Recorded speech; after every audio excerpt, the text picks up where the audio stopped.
2019 का दौर नहीं है, 2024 चल रहा है। और 2019 में भी हमने देखा कि वोट का परसेंटेज का बहुत ज्यादा अंतर नहीं था दोनों ही प्रत्याशियों में, भारतीय जनता पार्टी और कांग्रेस छिंदवाड़ा में करीब 40,000 का मार्जिन था। कांग्रेस पार्टी के नकुलनाथ जीते थे। उसके बाद विधानसभा में हमें देखा कि कमलनाथ जीते जरूर, लेकिन वो गढ़ कहीं ना कहीं हिलता हुआ दिखाई दिया। हालांकि इस बीच एक बड़ी खबर निकलकर सामने आ रही है। खबर छिंदवाड़ा से है, जहां दीपक सक्सेना के कांग्रेस में जाने की अफवाहों को विराम देते हुए खुद दीपक सक्सेना ने एक वीडियो जारी कर इसका खंडन किया। वीडियो में दीपक सक्सेना ने कहा कि वो कांग्रेस में नहीं जा रहे हैं। साथ ही उन्होंने बीजेपी प्रत्याशी को वोट करने की अपील भी की है। दीपक सक्सेना। लेकिन इस बीच एक और बड़ी खबर निकलकर सामने आ रही है, छिंदवाड़ा से ही, जहां राजपाल चौक पर कांग्रेस और बीजेपी के कार्यकर्ता आपस में भिड़ गए और दोनों ही तरफ से लाठी डंडे चल गए। मौके पर पुलिस पहुंची है। पुलिस ने बीच बचाव किया। मारपीट में कुछ लोगों को चोट भी लगी है। मौके पर अतिरिक्त पुलिस बल की भी तैनाती की गई है। तो छिंदवाड़ा में राजपाल चौक पर कांग्रेस और बीजेपी के कार्यकर्ता कुछ आपस में भिड़ गए। इस मौके पर दोनों ही तरफ से लाठी डंडे चलते हुए भी दिखाई दे रहे हैं। आप देखिए जरा, ये तस्वीर आपको दिखा रहे हैं। ये छिंदवाड़ा के राजपाल चौक की तस्वीर बताई जा रही है, जहां पर कार्यकर्ता दोनों ही पार्टियों के आपस में भिड़ गए और जमकर लात घुसे, लाठी डंडे तक चल गए। भाई, किसी पार्टी का समर्थन करना ठीक है, लेकिन इस तरीके से किसी बात को लेकर उग्र हो जाना, आपस में लड़ाई झगड़ा कर लेना, यह बिल्कुल भी कतई उचित नहीं है। हालांकि कई बार कार्यकर्ता अपना आपा खो बैठते हैं और देखिए किस तरीके से वहां लड़ाई झगड़ा करते हुए दिख रहे हैं। फिलहाल क्या वहां पर स्थिति है शिवम, आप तक ये खबर पहुंची हो तो? क्योंकि अभी वहां पर लाठी डंडे हुए चलते हुए हमने अपने दर्शकों को दिखाए। क्या स्थिति है, क्या कंट्रोल में सिचुएशन?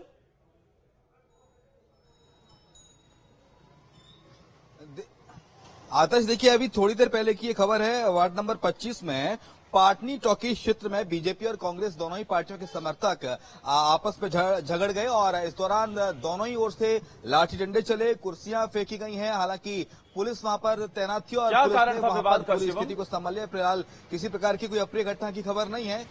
ये हालात अभी विवाद का कारण अभी पता नहीं चला। जैसे पता चलेगा न्यूज स्टेट पर दर्शकों को अपडेट सबसे पहले किया जाएगा। लेकिन ये वार्ड नंबर 25 की घटना है। पाटनी टॉकी क्षेत्र की पास में ही पोलिंग बूथ था और बीजेपी और कांग्रेस पार्टी के दोनों ही दलों के जो कार्यकर्ता थे उनमें किसी बात को लेकर विवाद हुआ और विवाद धीरे धीरे देखते देखते इतना बढ़ गया। आपके पास लौटूं क्योंकि हमारे सहयोगी महेश भी जुड़ गए, छिंदवाड़ा से ही, वो दूसरी जगह पर मौजूद है। महेश, बताइए जरा, क्या विवाद का कारण था, अगर आपको पता चल पाया हो? क्यों आखिर कांग्रेस और बीजेपी के कार्यकर्ता आपस में ही भिड़ गए? ये बात पिछले 2-3 दिनों से चल रही है। यहाँ पर 3 दिन पहले वार्ड नंबर 25 में कांग्रेस और बीजेपी के कार्यकर्ताओं की हल्की सी झड़प हुई थी और लगातार ये झड़प कल भी हुई थी और ये आज झड़प इतनी बढ़ गई और लोग आपस में जो हैं, दोनों तरफ से लोगों ने इतना ज्यादा प्रहार किया कि आपस में बहुत ज्यादा जब बात बढ़ गई तो लाठी और जो है स्टिक होती है वो तक निकल के आ गई। जब पुलिस को तत्काल खबर हुई, परंतु उस बीच आपस में दोनों पक्ष भिड़ गए और भिड़ने का कारण जो था वो एक मतदाताओं को जो है दोनों पक्ष अपना प्रभावित करने का प्रयास कर रहे थे और उसी बीच झूमा झटकी बढ़ी और वो आगे इस परिणाम पे पहुंची। पुलिस बल वहां पहुंच गया था, हुए थे जिनको छोटी मोटी चोट है उसके उनको उपचार के लिए जिला अस्पताल भेज दिया गया और अभी पुलिस बल वहां पर मौजूद है और अतिरिक्त पुलिस बल वहां पर लगा दिया गया है। मतदान किसी तरह से प्रभावित ना हो, इस बात की प्रशासन पूरी तरह से प्रयास कर रहा है। क्या ये मतदान केंद्र के आसपास की तस्वीर है और फिलहाल क्या सिचुएशन वहां महेश कंट्रोल में है?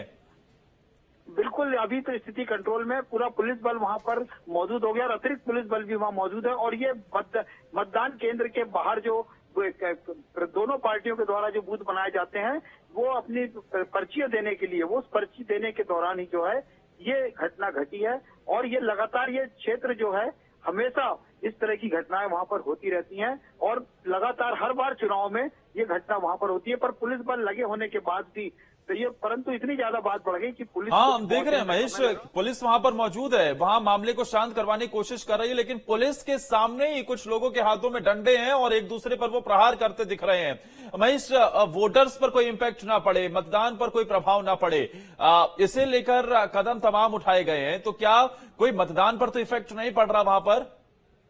इस संबंध में हमारी जब अतिरिक्त पुलिस अधीक्षक से बात हुई तो उनका कहना पड़ रहा है कि मतदान प्रभावित नहीं हो रहा है और मतदान किसी तरह से भी प्रभावित नहीं होगा और मतदान नॉर्मल रूप से अब वापस प्रक्रिया में चालू है।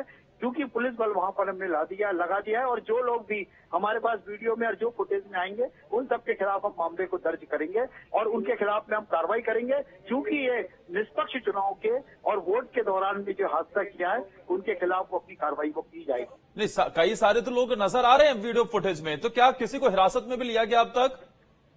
नहीं, अभी पुलिस ने हिरासत में नहीं लिया। अभी पुलिस ये चाह रही है और प्रशासन ये चाह रहा है कि किसी तरह से शांतिपूर्वक मतदान संपन्न हो वहां पे, और पुलिस की अतिरिक्त व्यवस्था भी वहां पर बना दी गई है और पूरा प्रशासन के कुछ अधिकारी भी जो हैं, एसडीएम भी वहां पर पहुंच चुके हैं और उन्होंने भी इस मामले को संभाल लिया कमांड को, और ऐसी कोई अप्रिय घटना अब ना घटे। और चूंकि चुनाव जो है अब उसमें मात्र 1-1.5 घंटा बचा है चुनाव को लेकर के, चुनाव शांतिपूर्वक तरीके से निपटे, ऐसा प्रशासन का पूरा प्रयास है और वहां के मतदाता भी पूरा प्रशासन को सहयोग कर रहे हैं। आकर के उन्होंने उसी प्रक्रिया में अब वोट डालना चालू कर दिया। ठीक है, शुक्रिया महेश आपका तमाम जानकारी देने के लिए। तो हम भी लगातार आपसे यही अपील कर रहे हैं कि भाई आपके इलाके में वोटिंग चल रही है तो जरूर वोट डालने के लिए पहुंचे। और पार्टी के कार्यकर्ता हैं, ये दोनों ही पार्टियों की तरफ से आपस में भिड़ते हुए नजर आए।